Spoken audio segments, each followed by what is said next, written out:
नमस्कार, मैं हूं डॉक्टर हिमांशु भावेशी। बात करेंगे मेरा AMH लो क्यों है। जब किसी की AMH की रिपोर्ट लो आती है या कोई भी ऐसी रिपोर्ट आती है तो सबको यही लगता है कि मैं क्यों, मुझे क्यों ऐसा हुआ। और ये होना स्वाभाविक भी है कि भाई आपको या किसी को भी कोई भी अनप्लेजेंट रिपोर्ट अच्छी नहीं लगती। तो पहले समझ लेते हैं कि AMH कम क्यों होता है। एक तो ये है कि कुदरती तौर पर अगर देखा जाए तो जैसे जैसे उम्र बढ़ती है वैसे वैसे AMH कम होता है, क्योंकि स्त्री बीजदानी की कार्यक्षमता कम होती है। 30 के बाद में कम होना शुरू होता है, 35 के बाद में जल्दी कम होता है, 38 के बाद में और भी जल्दी कम होता है और 40 के बाद में बहुत ही जल्दी कम होता है। तो अगर आपकी उम्र ज़्यादा है तो स्वाभाविक है कि आपका AMH कम हो सकता है। तो पहला कारण ये है। दूसरा कारण यह है कि अगर आपकी स्त्री बीजदानी ओवरीज के ऊपर कोई किसी प्रकार की शस्त्रक्रिया हुई हो, अगर वहाँ पे कोई गठान है, सिस्ट है जिसको निकाला गया हो, या कभी कभी पूरी स्त्री बीजदानी को ही निकाल दिया गया हो, तो स्वाभाविक है इस मात्रा में या इस कारण से आपकी नॉर्मल ओवरी की भी कुछ पेशियाँ, टिश्यूज़ निकल गई हो, जिसकी वजह से आपकी ओवरी की कार्यक्षमता कम हुई हो और आपका AMH लेवल कम हुआ हो।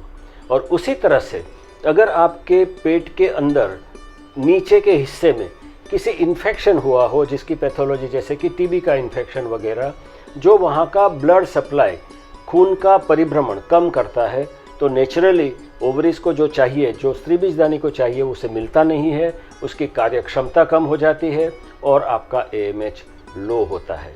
उसी तरह से एक ओवेरियन ड्रिलिंग नाम का ट्रीटमेंट किया जाता है जो PCOD के पेशेंट्स में किया जाता है। अगर बहुत एग्रेसिव ड्रिलिंग किया गया हो या PCO नहीं है ऐसे पेशेंट में ड्रिलिंग किया गया हो तो भी आपका AMH लो होता है। आजकल एनवायरमेंटल फैक्टर्स की भी बहुत ज़्यादा बात होती है, लाइफस्टाइल से रिलेटेड प्रॉब्लम्स। अगर आपका स्ट्रेस बहुत ज़्यादा है, आपका वेट बहुत ज़्यादा है, आप इम्बैलेंस डाइट लेते हैं, आपकी डाइट हैबिट्स, खाने की जो हैबिट्स है वो योग्य नहीं है, आपके बॉडी के अंदर डेफिशिएंसीज मतलब कमियां हैं, तो ये सब फैक्टर्स, पोल्यूशन, पोल्यूटेंट्स वगैरह भी आपकी AMH और ओवरीज मतलब स्त्री बीजदानी की कार्यक्षमता को ज़रूर कम कर सकते हैं।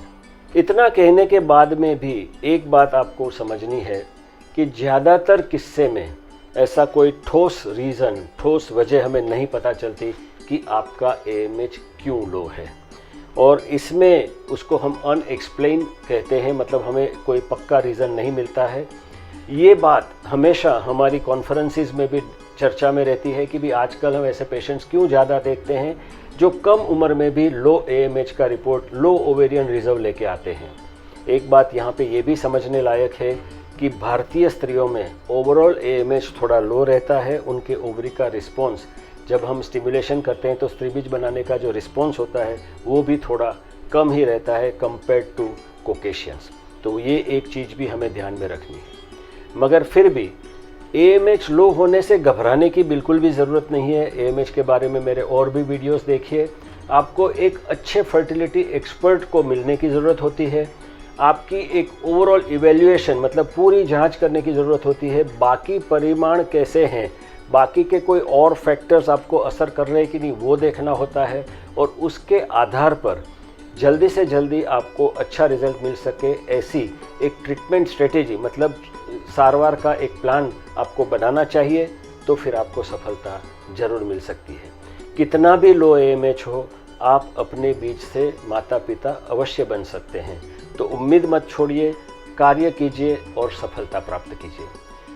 आशा रखता हूँ आपको मेरी वीडियो अच्छी लगी। नमस्कार।